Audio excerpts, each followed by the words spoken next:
రాష్ట్రంలో ఇప్పటికే విద్య, వైద్యం, వ్యవసాయం వంటి ప్రధాన రంగాల్లో ప్రైవేటీకరణ మంత్రం జపిస్తున్న చంద్రబాబు ఇప్పుడు పారిశ్రామికరణకు మూల కేంద్రమైన ఏపీఐఐసీలోనూ అదే పంథాకు తెరలేపారని వైఎస్ఆర్సీపీ అనకాపల్లి జిల్లా అధ్యక్షుడు మాజీ మంత్రి గుడివాడ అమర్నాథ్ ఆక్షేపించారు.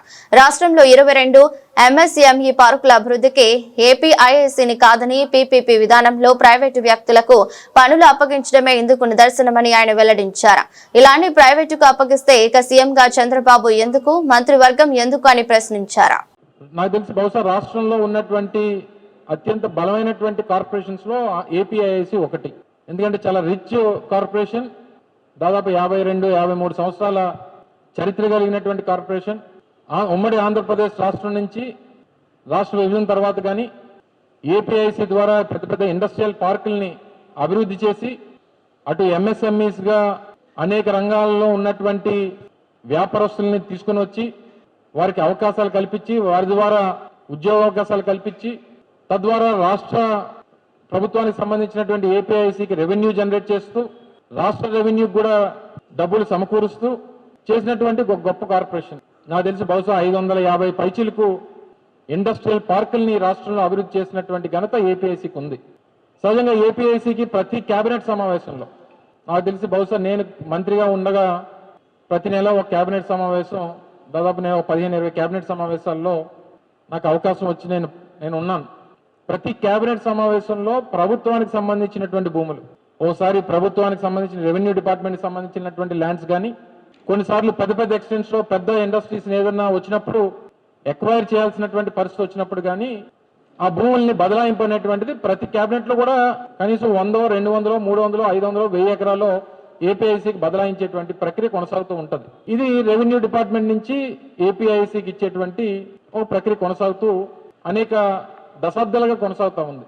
మొట్టమొదటిసారిగా ఈ రాష్ట్ర ప్రభుత్వం ఏపీఐసి ద్వారా కాకుండా ఏపీఐసి ఇచ్చినటువంటి భూముల్ని ప్రైవేట్ వ్యక్తులకి వాటిని అప్పచెప్పేటువంటి దానికి రాష్ట్రంలో 22 ప్రాంతాల్లో రాష్ట్ర వ్యాప్తంగా పీపీపీ పద్ధతిలో ఇండస్ట్రియల్ పార్కులు డెవలప్ చేయమని చెప్పి ఒక సర్క్యులర్ లేదా ఒక బిడ్ ని కాల్ఫర్ చేసింది ఏపీఐసి. నాకు తెలిసి ఇప్పటి వరకు అటువంటిది ఎప్పుడు కూడా చరిత్రలో లేదు. ఎందుకంటే సహజంగా భూమి కొనుగోలు చేసేటువంటి ప్రక్రియ ఉన్నప్పుడు వారికి ఏదైనా ఇబ్బంది వస్తే ఈ సమయంలో మనం భూమి కొనుగోలు చేయలేము, లేదా ఈ సమయంలో మనం అభివృద్ధి చేయలేము, మన దగ్గర డబ్బులు లేవు అని చెప్పని అనడానికి ప్రభుత్వం ఫ్రీగా రెవెన్యూ డిపార్ట్మెంట్ నుంచో లేదా ఇతర డిపార్ట్మెంట్స్ నుంచో వాటిని ఏపీఐసికి ఉచితంగా బదలాయింపు చేసినప్పుడు కేవలం వాటిని అభివృద్ధి చేసేటువంటి బాధ్యత మాత్రమే ఏపీఐసి తీసుకోవాల్సినటువంటి పరిస్థితి ఉన్నప్పుడు అది చేయకుండా ఎందుకు ప్రైవేట్ వ్యక్తుల చేతిలో పెట్టాలనేటువంటి ఒక నీచమైనటువంటి ఆలోచన ఎందుకు ఈ ప్రభుత్వానికి వచ్చింది.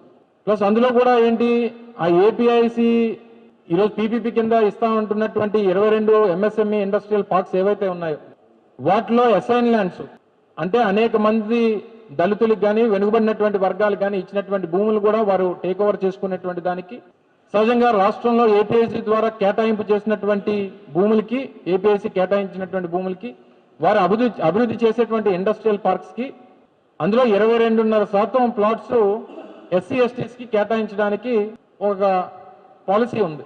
ఇప్పుడు కొత్తగా ఇచ్చేటువంటి ఇండస్ట్రియల్ పార్క్ పాలసీలో ఏదైతే ప్రైవేట్ వాళ్ళకి ఇస్తామని చెప్తున్నటువంటి ఈ పీపీపీ పద్ధతిలో ఇస్తామన్నటువంటి పాలసీలో అవి ఏవీ లేవు.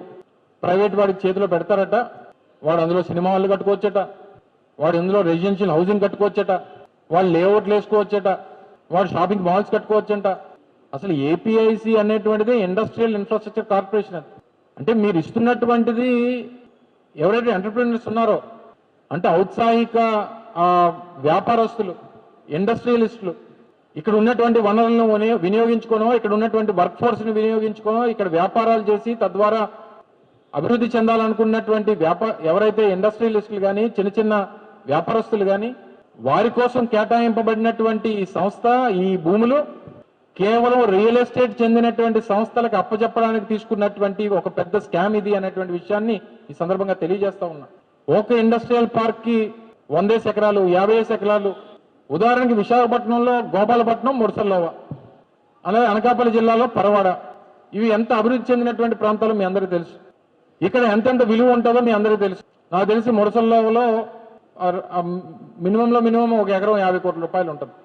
అలాంటి దగ్గర ప్రభుత్వానికి సంబంధించినటువంటి సంస్థ ప్రైవేట్ వాడికి నచ్చినటువంటి పనులు చేసుకునేటువంటి దానికి మీరు అవకాశం కల్పిస్తే, అంటే మీరు రియల్ ఎస్టేట్ వ్యాపారం చేయడానికి మీకు ప్రభుత్వాన్ని మీ చేతిలో పెట్టారా, లేదా ప్రైవేట్ వ్యక్తుల చేతిలో ప్రభుత్వ ఆస్తులు పెట్టడానికి మీకు ఈ అవకాశాన్ని ప్రజలు కల్పించారా? ఒకసారి ప్రభుత్వ పెద్దలు సమాధానం చెప్పాలి. ఆ ప్రైవేట్ వాళ్ళే రోడ్లు వేసుకుంటారట, ప్రైవేట్ వాళ్ళే టోల్ గేట్లు పెట్టుకుంటారట, ప్రైవేట్ వాళ్ళే డబ్బులు కలెక్ట్ చేసుకుంటారట, వాళ్ళే చేసుకుంటారని చెప్పి కొత్తగా చెప్తా ఉన్నారు ప్రభుత్వం.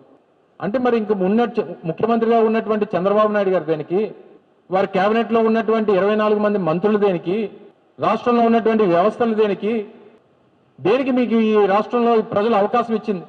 ప్రజా ఆమోగ్యమైనటువంటి పరిపాలన చేస్తారని, ప్రజలకు చేరువుగా అవకాశాలు ప్రభుత్వాలు కల్పిస్తాయని, విద్యా వైద్యం అనేటువంటిది ఒక గొప్ప లక్ష్యంతో ముందుకు తీసుకెళ్తారని, రాష్ట్రానికి రెవెన్యూ జనరేట్ చేసేటువంటి పారిశ్రామిక అభివృద్ధి చేస్తారని ఓ ప్రభుత్వం వచ్చినప్పుడు ఆ ప్రభుత్వం నుంచి ఆశించేటువంటిది, ప్రజలు ఆశించేటువంటిది ఇవన్నీ వీటిని ఆశిస్తూ ఉంటారు ప్రజలు. ఇవన్నీ తీసుకెళ్లి ప్రైవేట్ వాళ్ళ చేతిలో పెడితే వాళ్ళు మీరు దేనికి? రేపు పొద్దున్న నేను ఈ పరిపాలన కూడా చేయలేను, నా ఫ్రెండ్ సింగపూర్లో ఈశ్వరన్ ఉన్నాడు, ఆ ఈశ్వరన్ తీసుకుని ఆయన చేతిలో పరిపాలన కూడా పెట్టేస్తాను, పరిపాలన కూడా ప్రైవేట్ పరం చేస్తాను అనేటువంటి పరిస్థితులు రేపు రానున్నటువంటి కాలంలో రాష్ట్రంలో కనబడతా ఉన్నాయి.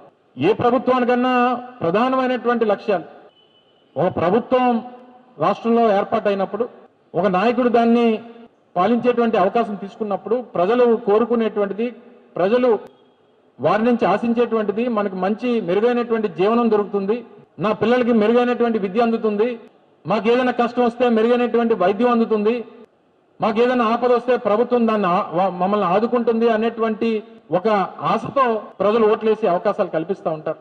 వాటన్నిటిని కూడా అడియాసలు చేసి